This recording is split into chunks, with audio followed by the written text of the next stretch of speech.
Assalamualaikum warahmatullahi wabarakatuh.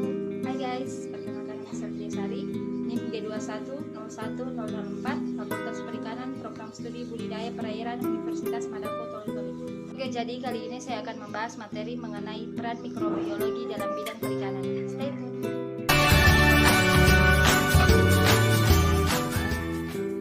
Sebelum itu, apa sih pengertian dari mikroorganisme?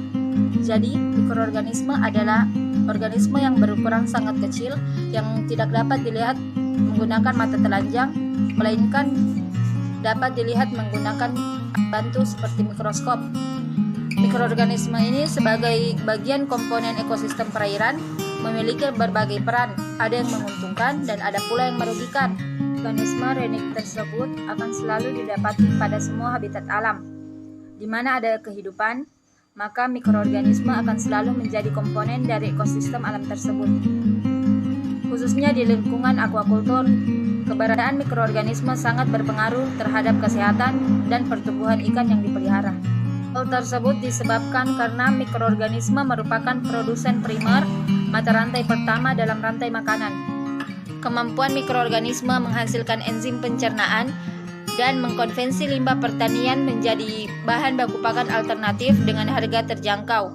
Pemanfaatan bioteknologi berbasis mikroorganisme secara intensif dalam mengatasi permasalahan limbah budidaya, agen biokontrol, pakan alami, dan agen fermentasi. Bahkan diharapkan mampu mendongkrak produktivitas budidaya perikanan di kalangan masyarakat luas. Selanjutnya, beberapa peran mikroorganisme yang banyak dipelajari adalah dalam hal bioremediasi, biokontrol, pengayaan nutrisi pakan, dan pakan alami. Yang pertama, bioremediasi. Jadi, bioremediasi didefinisikan sebagai proses penguraian limbah organik atau polutan secara biologi dalam kondisi terkendali. Penguraian senyawa kontaminan tersebut melibatkan mikroorganisme seperti bakteri, hamir, alga, dan fungi.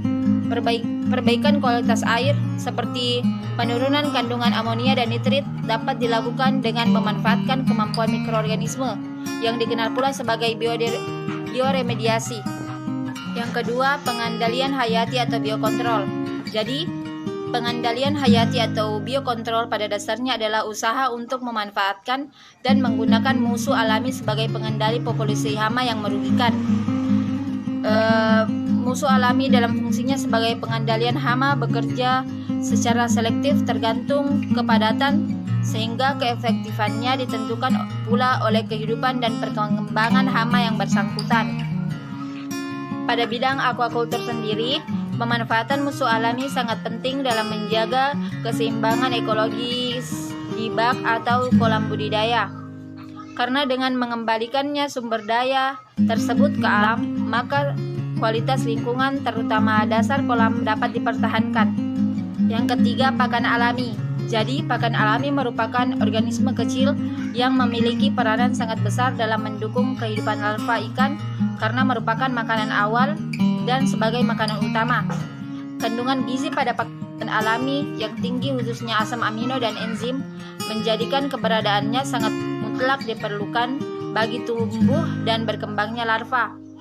Berdasarkan karakter biologisnya, pakan alami dikelompokkan menjadi dua, yaitu fitoplankton dan zooplankton.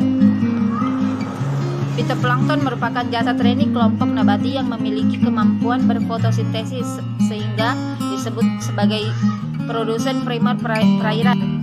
Sedangkan zooplankton memegang peranan sebagai konsumen primer saat larva ikan mendapatkan konsumen sekunder. Selanjutnya, yang keempat yaitu peningkatan mutu pakan. Pakan merupakan komponen terbesar dari biaya produksi dalam kegiatan budidaya perikanan, mencapai 60-70%. Permintaan pakan terus meningkat seiring pesatnya perkembangan kegiatan budidaya. Hal itu disebabkan karena harga pakan juga meningkat dikarenakan ketersediaan bahan baku sumber protein seperti tepung ikan berfluktuasi dan masih harus diimpor. Hal tersebut mendorong para pembudidaya dan pengusaha pakan skala kecil untuk mencari bahan baku pakan yang alternatif pengganti tepung ikan dan pil kedelai yang tersedia secara lokal. jumlahnya berlimpah dan terjaga komunitasnya. Bahan baku pakan alternatif yang biasanya berasal dari limbah industri pertanian seperti bungkil kelapa sawit, onggok singkong, dan limbah peternakan seperti isi rumen. Oke, jadi semoga bermanfaat. Kapan-kapan lagi. Assalamualaikum.